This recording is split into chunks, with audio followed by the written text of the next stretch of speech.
الله الرحمن الرحيم. سida dhowr la socotaan oo ka waraysaan waxaynu hore u wadnay barnaamijkeennii ahaa yaad ka sugaysaa horumarka naftaada. barnaamijkan waxaynu ugu talagalnay dhiirigelinta da'yarta iyo dadka waaweynba. waxaa jira dad badan oo maanta nool oo haysta fursaddii ay ku dabiri lahaayeen naftooda ama ay ku maamuli lahaayeen maskaxdooda oo ay ku adag tahay inay keenaan. sidaad ka warqabtaan ama aada la socotaan maalintay doonto ha ahaato, sanadka aada joogtaana ku doono ha ahaado, waa waqti aada adigu leedahay. it means haddii aada waqtigaa dayacdo never back, waxaana laga yaabaa inay qoomamo dambe ku noqoto. aan idhaahdo dunida waxaa ku nool 7 bilyan iyo dheeraad qof ama 7 bilyan iyo dheeraad xidig. waxaan iminka beryahan dambe si aynu ka warqabno nagu soo kordhaya ama aynu aragnay xidigaa jira. yani xidigahani maaha kuwa cirka ku yaal ee waa kuwa inta badan dadku hiigsanayaan, ama xidig bedeed ha noqdo, ama xidig diineed ha noqdo, ama xidig aqoon kale ha noqdo. dadkaas waxaynu ugu talagalnay ama waxay ina siiyaan markaynu xidig leenahay dhiirigelin ah sidaan iyagoo gaadhinahay. dadkani maaha dad kooban, dadkani maaha dad fiil qura yani wadaaga sida kubad oo kale, cilmi diineed oo kale, dhakhtarnimo oo kale, ee waxay u kala qaybsan yihiin fiil walba oo dunida uu qofku rabo in horumarka gaaro. haddaba haddaad rabto xidigaad ku dayato waxaa kugu filan inaad ka shaqaysiiso maskaxdaada. that's the best star that you have. markaan si kale u dhigno, haddii aynu u qaybino maskaxdeena dhowr qaybood, ama haddii aynu maskaxdeena dhowr qaybood u sifayno, maskaxdeenu waa sida dhul oo kale.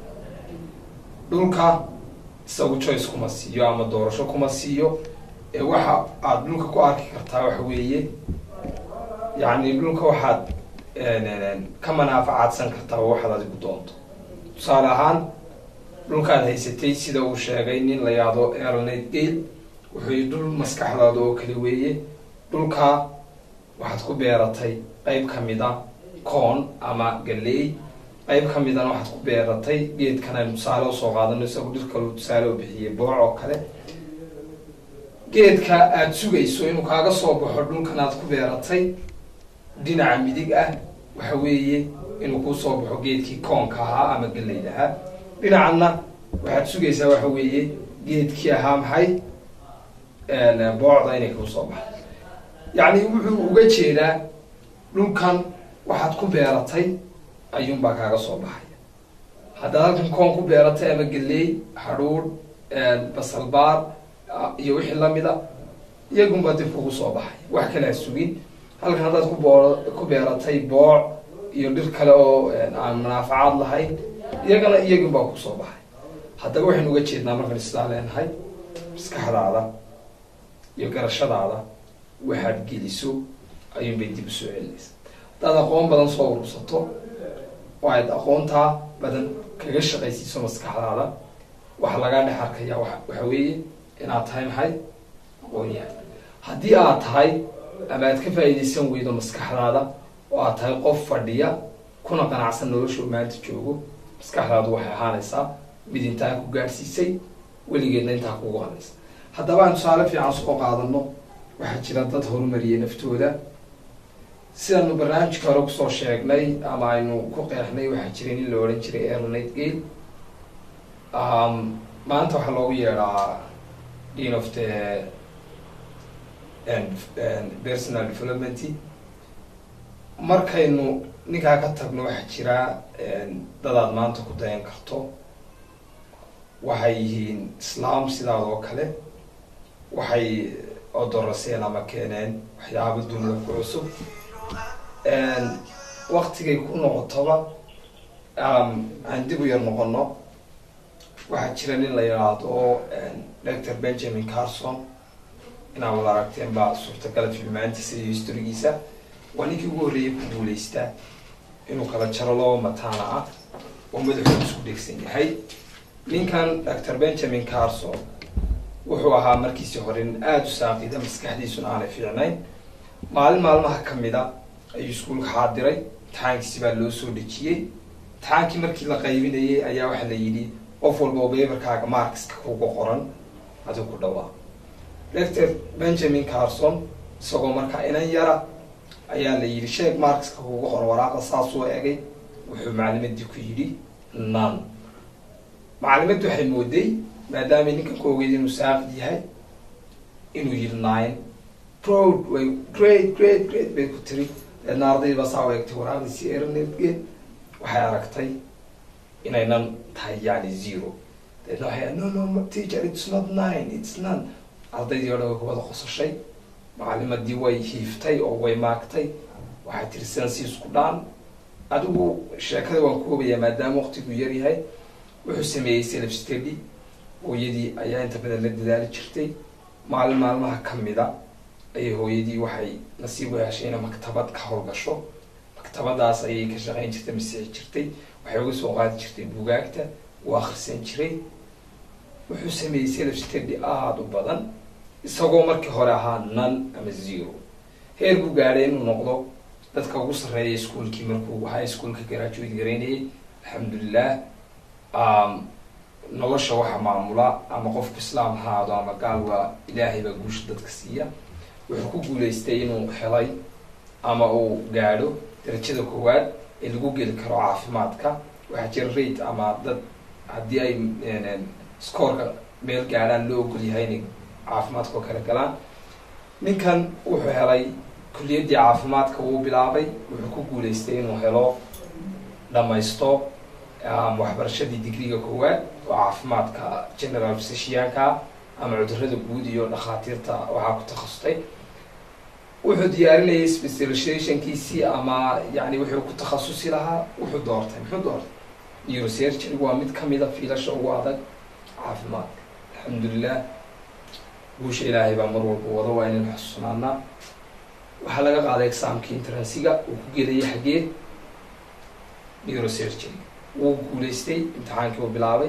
macalimiintu waa nabcay, waayo ninkani waxaa nin madow ah, meeshu wax ku baranaya waddanka maraykanka.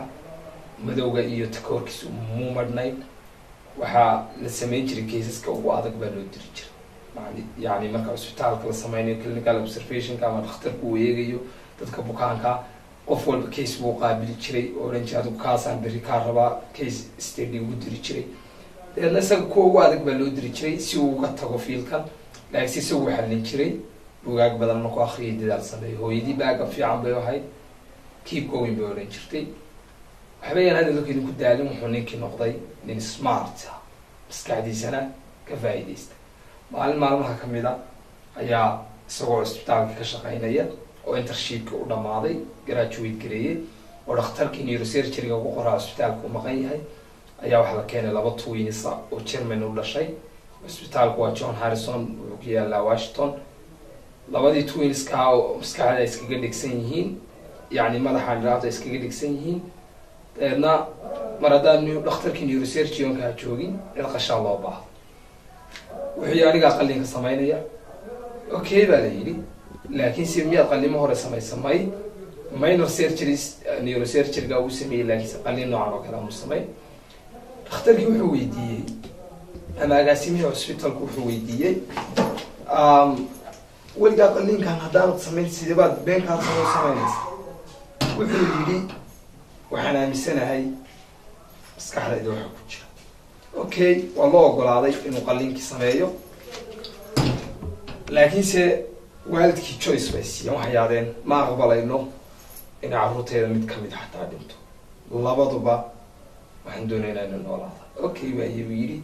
tiamkiisi buu yeedhay oo cardiologists ay ku jiraan nursingkii, ay ku jiraan anesthesiologistgii, yani kuwii suuxiyaashii, assistancegii. lecture buu jeediyay, wuxuu yidhi never tolerate in qof kamida uu dhinto. cid u dulqaadanaysa ama looma dulqaadanayo inuu ilmayaasha mid kamida dhinto. labaduba waa inaynu badbaadinaa. si wanaag qalliinka uu bilaabay, muddo 24 saacadood meelaha ayuu qalliinka ku dhameeyey. labadiiba uu badbaadiyey, wuuna kala jaray. iminka waxay ku nool yihiin Germany. waa 89 markii qalliinkan lagu guulaystay, oo 87 meelahaas ahayd. 87 baan aada u rajeynaya. 1987 wuxuu sameynayay qaliinkan isagoo 3 jira. maanta imsaa 3 jirka weyn waan irbadun gelin kara badan yihiin. barnaamijkan ama sheekadan waxaan uga dan leeyahay inaynu ogaano inagoo xataa zero ah maanta haddaynu backup fiican helo iyo cid motivation na siisa inaynu hore u socon karo. imika dhakhtar baan tusaale kusoo qaatay waayo shaqadayda ama professionalkayga caafimaadka, laakiinse tusaalayaal badan way bixin doonaa intuu barnaamijkan socdo oo leh saxaafadda, oo leh engineerska, oo leh saynis yahanadan kale, cilmiyadan kale iyo weliba diinta insha allah. laakiin sitaan idinkaga tegaya ama barnaamijku idin faraya waxa weeye, when you know the power of your mind, you know everything else.